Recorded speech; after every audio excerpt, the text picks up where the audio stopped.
Aujourd'hui, on se retrouve en Seine-et-Marne pour la découverte d'une nouvelle école hors contrat. Les écoles hors contrat sont des écoles qui n'ont pas signé de contrat avec l'État. Et aujourd'hui, nous allons découvrir quelles sont les journées des enfants dans cette école qui se trouve dans le 77. Quels sont les défis que rencontrent les écoles hors contrat aujourd'hui? Et avant ça, je t'invite à t'abonner, commenter et liker cette vidéo pour nous donner de la force un maximum. Les élèves arrivent vers 8h30 et ils ont quand même une petite marge entre 8h30 et 8h45. L'école, la classe commence par une prière pour réunir tout le monde ainsi que par les informations de la journée. Donc là pour le coup aujourd'hui, par exemple, ma venue dans l'école pour filmer un petit peu leur quotidien. Là, je suis dans la salle de motricité, donc là il est 9h du matin, le rituel du matin est en place. Donc c'est tout ce qui est prière et chant, parce que le vendredi, les enfants se rendent à la messe. Et c'est vraiment très joyeux de les voir chanter comme ça et connaître les chants. On peut les entendre chanter.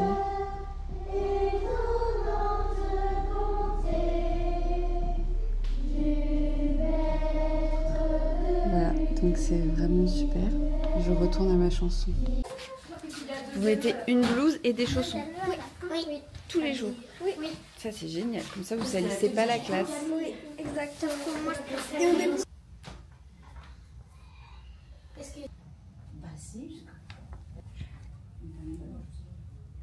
Les journées sont séparées en deux. On voit bien que le matin, c'est le français qui est rythmé par l'EMC de 8h45 à 9h.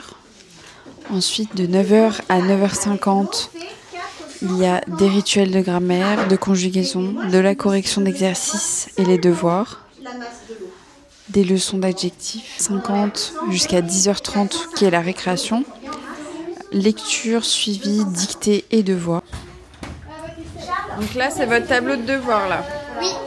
Et alors, il y en a beaucoup, il n'y en a pas beaucoup? Pas du tout. Il n'y a pas beaucoup? Non. Tableau entier. Oui, mais le soir on les fait, mais il n'y en a pas beaucoup quand on les fait. Mais à la vue, on dirait qu'il y en a beaucoup, mais quand on les fait, c'est toujours un peu la même chose. Donc, Tu révises quoi? Oui. Ok. Le dimanche 21 décembre. Non. J'en veux pas. On n'est pas en maths, on est en français, les enfants. Ensuite, il y a une récréation, donc à niveau 1, niveau 2 en lecture. Ensuite, il y a la récréation à 10h45 jusqu'à 11h30. Il y a rédaction et vocabulaire. Vocabulaire. Donc dans la rédaction vocabulaire, ils ont une fiche où il y a un texte, petit texte. En fait, c'est un extrait d'un roman en général. Donc ils étudient, il y a des questions de compréhension sur le texte. Donc ils lisent le texte et on pose des questions de compréhension avec l'enfant. Et après, ils doivent répondre à des questions sur des champs lexicaux, des synonymes, des antonymes. Donc là, ils apprennent beaucoup de vocabulaire. D'accord. Et une fois qu'ils ont fait leur fiche entière, donc vous voyez, il y a famille de mots, homonymes, syllabes. Une fois qu'ils ont travaillé sur le vocabulaire, il y a tout le temps une rédaction sur justement le vocabulaire qu'ils ont à mettre dans la rédaction, vocabulaire qu'ils viennent d'apprendre. D'accord, ok. Donc ça, c'est très bien. Comme ça, il assimile. Exactement. Et ça permet effectivement de travailler sur la grammaire, la conjugaison et la forme des phrases. Ça va beaucoup sur la syntaxe et l'organisation même de la rédaction. D'accord, ok. Voilà. Et sur chaque fiche, il y a de toute façon à chaque fois une rédaction à faire. Ok. Donc il travaille vraiment très bien. Je vais vous montrer un cahier de rédaction justement. D'accord. Donc voilà un cahier. Voilà par exemple un cahier de rédaction. Et toutes nos rédactions, on les démarre à partir du CE1. Du CE1. Du CE1. En CP, c'est plus l'écriture de phrases. Mais en CE1, on fait déjà des rédactions de petites phrases. Alors, ils ne sont pas sur combien de lignes je dois faire. Ils font en fonction de leur imagination, de leur créativité. Et, ils rédigent ce qu'ils veulent? Ils rédigent selon l'énoncé, selon ce qui est demandé. Okay. Mais par contre, non, ils ne sont pas limités dans la longueur de la rédaction. D'accord. Je vais vous dire qu'au début, ils ont du mal, mais après, ils adorent. Oh, bah oui, ils se laissent aller. Tout à l'heure. Et par exemple, Éléonore n'aimait absolument pas la rédaction. En même temps, elle ne savait pas trop comment on faisait, parce qu'on leur donne des techniques, des procédures. Et elle n'aimait pas du tout la rédaction. Et depuis qu'elle a compris comment ça fonctionnait, elle ne réclame que cela. Et elle adore maintenant rédiger. Et là, chaque enfant a son programme pour le français. Donc ils sont nommés et on voit tout ce qu'ils ont à faire d'eux-mêmes. Donc ils sont totalement autonomes. Je travaille pour Pauloset. Et là, donc en fait, chacun prend un ticket. Oui, et par exemple, là, Madame Parlois a pris un ticket, elle va prendre le ticket 1. Donc la personne qui a le ticket 1 va voir la personne pour l'aider. Et une fois que c'est fini, une fois que la personne a fini avec le maître ou la maîtresse, et le maître ou la maîtresse a pris le ticket 1. Allez, on a une dictée aujourd'hui. Christelle, mets-toi au travail. Ensuite, de 11h30 à 11h45, il y a la poésie. Compris dans cette strophe. Il faut pas prendre les bébés à leur maman parce qu'après ils peuvent s'inquiéter. Tout à fait. Et surtout qu'ils vont plus sentir leur odeur à eux. Et comme ça, toujours ils vont les jeter du nid. Alors, vous avez le droit de manger dehors alors? Oui, c'est soit dehors, soit à l'intérieur. Et vous mangez quoi? Le plat. Pâtes avec de la viande. Moi, c'est escalope milanaise avec des pâtes à la sauce tomate. Moi, je mange. Trop bon. Et toi, qu'est-ce que tu manges alors? Du cordon bleu avec des pâtes de cuillère. Et en dessert, 3 beignets au chocolat et pour le goûter, une compote. Trop bon. Et vous mangez tout le temps dehors ou vous avez une cantine aussi? Ah non, c'est avec les bénis où on fait le matin. Ah, c'est une cantine classe. D'accord. C'est monsieur Charpentier? Non. Mangez là sur votre petit rondin? Moi je mange du lapin, des champignons. Moi je sais pas ce que c'est comme viande, mais je sais que c'est pas du poulet. Et du gratin de chou-fleur. Ça a l'air super bon. Et j'ai tout ça après. Ah, t'as tout ça carrément, alors là, dis donc. Bah là, tu risques pas d'avoir faim. Mais nous, on n'a pas super mamie les couverts. Heureusement. C'est trop bien de manger dehors comme ça quand on est à l'école. Oui, c'est super. Une fois. Et 2 ans ou 1 an d'école à la maison. Une fois, quand je suis venue faire la soirée pyjama, je savais pas ce que c'était l'unité. L'unité, je disais, elle me mettait 18 champignons. Je disais, l'unité c'est 8. Et elle dit, non, c'est les champignons. Je savais rien. Et maintenant, tu sais. Oui.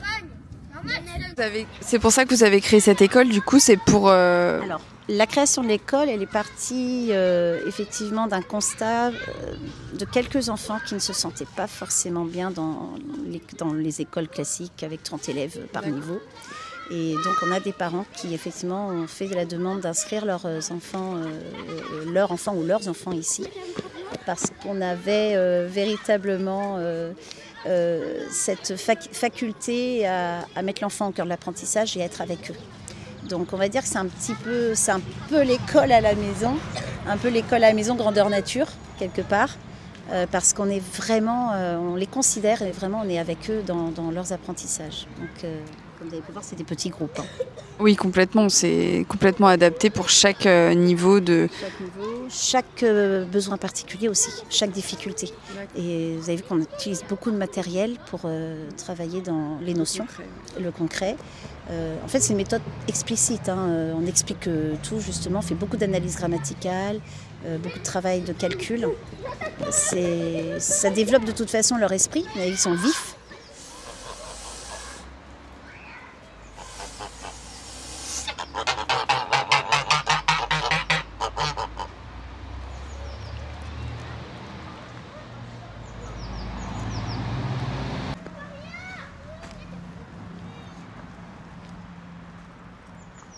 Et après le déjeuner, il y a l'APC pour les enfants qui ont besoin. Ils peuvent être accompagnés pour faire Donc des devoirs, des choses où ils ont du mal au travail, revoir des devoirs, revoir des exercices, etc. Et ça, c'est de 12h30 à 13h15. Des noms. Ouais, mais lesquels? Rachel. Oh non.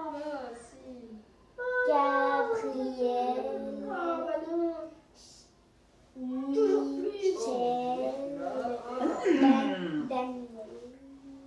Michel. Quand on mange, après on a APC.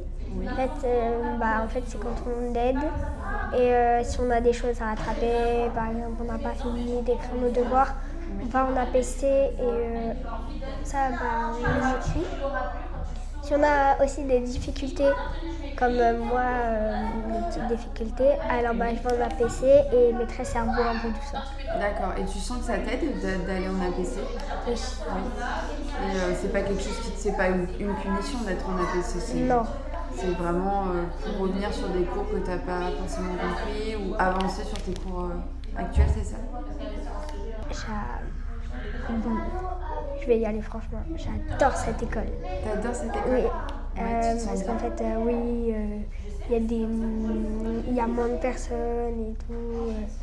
La maîtresse, elle fait plusieurs sorties, donc ce qui me permet un peu de voir ce qu'il y a à l'extérieur. Donc la maîtresse, elle veut nous pousser à faire le meilleur de nous-mêmes. Donc franchement, j'adore cette école. Et même en ayant des difficultés, tu arrives à te retrouver dans cette méthode de travail qui est intense et... Oui. Justement, c'est là que tu te sens le mieux. Oui. Parce que c'est vrai que si la classe, il y avait beaucoup d'élèves, ça serait difficile. Et là, pareil, c'est nommé par nom. Certains enfants ont par exemple à réviser les différents C, CCC, etc. Et ensuite, l'après-midi, là pour tout le monde, de nouveau, parce que l'APC, c'est pas pour tout le monde, de 13h15 à 14h30, il y a les mathématiques. Donc là, on est en plein dans le cours de mathématiques. Et là, pareil, donc pour les CE, chaque enfant a une liste de choses à faire, à travailler. Par exemple, corriger des exercices, la géographie, des maths, la géométrie, voilà, calcul, etc. Et pour les CM, c'est la même leçon pour tout le monde, donc calcul mental de table, chose qu'on a vue aussi, les leçons sur la masse et les liquides, et ensuite il y a un exercice dans le cahier à faire seul, en autonomie. Alors après la récréation, qu'est-ce qui se passe? On va faire le calcul mental. Ah oui? Tu es forte en calcul mental? Oui, ça va, je suis à la table de 12 et la table d'hiver. Ah oui? C'est énorme.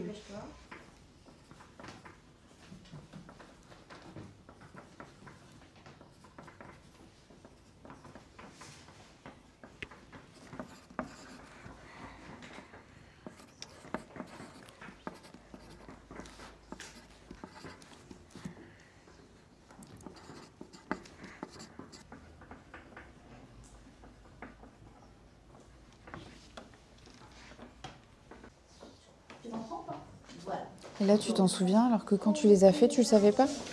C'est ça?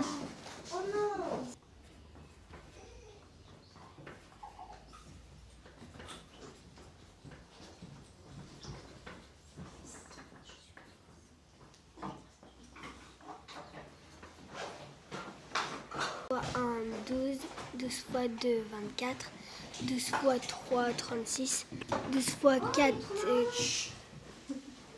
12 fois 4, attendez-moi, 48, 12 fois 5, 60, 12 fois 6, 92, 12 fois 7, 12 fois 7, 84, 12 fois 8, 96, 12 fois 9, 108 et 12 fois 10, 120, 12 fois 11, 132, 12 fois 12, 144. Ah bah dis donc, en plus j'entendais des petites voix qui chuchotent derrière. Tout le monde la connaît sauf moi du coup, j'imagine. Et à partir de 14h30 pour tout le monde, c'est anglais. À 15h, c'est CE, donc il y a histoire. Et CM, il y a histoire aussi, mais avec une professeure différente. Il a 4 et la 2. Il a pris quoi? Une 6. Une 9. Une fois. Une franc. 6. Donc là, vous pouvez voir derrière moi toutes les bottes des enfants pour aller dans le jardin, pour aller dans la forêt, ainsi que leurs gilets jaunes. Donc ça, c'est l'endroit où ils rangent leurs affaires, ainsi que leur casier. Voilà, je trouve ça hyper cool qu'ils aient des bottes H24 à l'école à leur disposition. Ça, c'est vraiment super top. À 15h45, il y a les exposés de sciences. Mollusque élevé sur la terre, il est herbivore, il mange des feuilles, des tomates et des céleri. Il pond environ 100 œufs après avoir creusé dans la terre. Les œufs éclosent au bout de 3 semaines. Les bébés escargots naissent avec une coquille. Non, on n'appuie pas sur ses yeux. Dérange pas le lieu, Christelle. Tu l'as. C'est ça.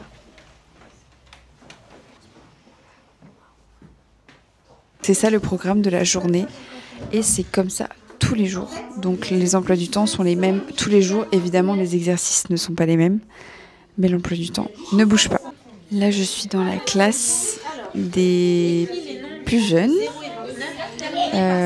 pour voir comment du coup ça se passe leur après-midi. Donc on va regarder un petit peu ce qu'ils font.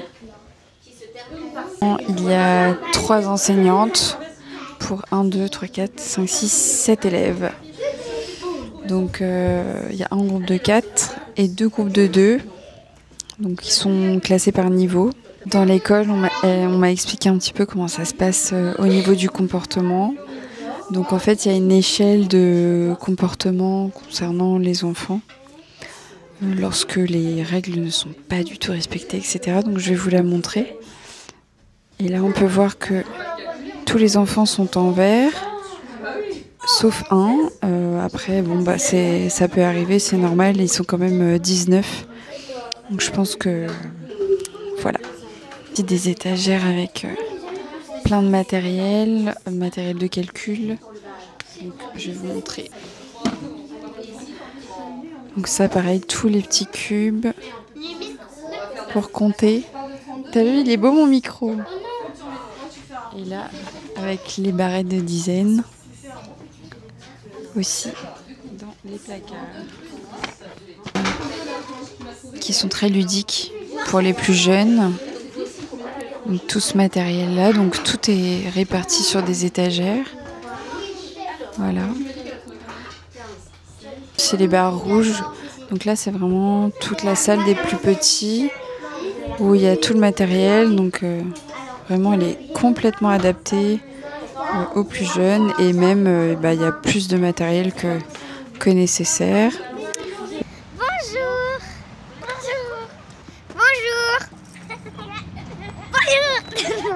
On a même des petits casques pour se concentrer. Ça fait trop de bruit. Je vais aller en chercher. Oui. Vous montrer en mettant assis. Donc, tu commences ou je commence? Tu commences. D'accord. Ça, c'est on met sur les chaises et comme ça, on met sur la chaise comme ça. Et après, on peut se défouler. Oui, on peut. Et ça, c'est un casque pour mettre dans les oreilles. Moi, j'ai pris un rond et on fait comme ça, on n'entend presque rien. C'est un petit, ça. Ça, c'est un petit. Ça, c'est un grand qui nous va très bien. Oui. Et ça, c'est un qui est bizarre, qui est tout petit. C'est des casques anti-bruit, c'est ça? Oui. Parce que, par exemple, ceux-là, ils parlent beaucoup. Et là, on le met, on n'entend presque rien. C'est comme à la télé dans les émissions. Oui. Comment? Alors, coucou. Alors, vous allez me dire un petit peu ce que vous aimez dans votre école. Quelles sont les choses, s'il y a des choses qui vous dérangent, vous êtes les plus grandes, je peux vous poser la question.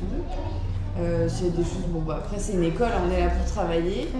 Mais voilà, dites-moi un petit peu les choses que vous préférez, ou moins.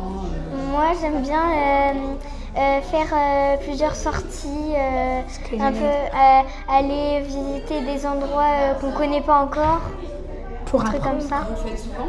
Oui, une sortie par semaine pour apprendre. Donc, Vous faites une sortie par semaine, c'est vrai. Donc ça peut être pour le sport. L'année dernière, je suis allée au musée de la préhistoire parce qu'on est en train de travailler sur la préhistoire. On fait plein de sorties comme ça. Aussi, on fait des sorties pour aller explorer la nature.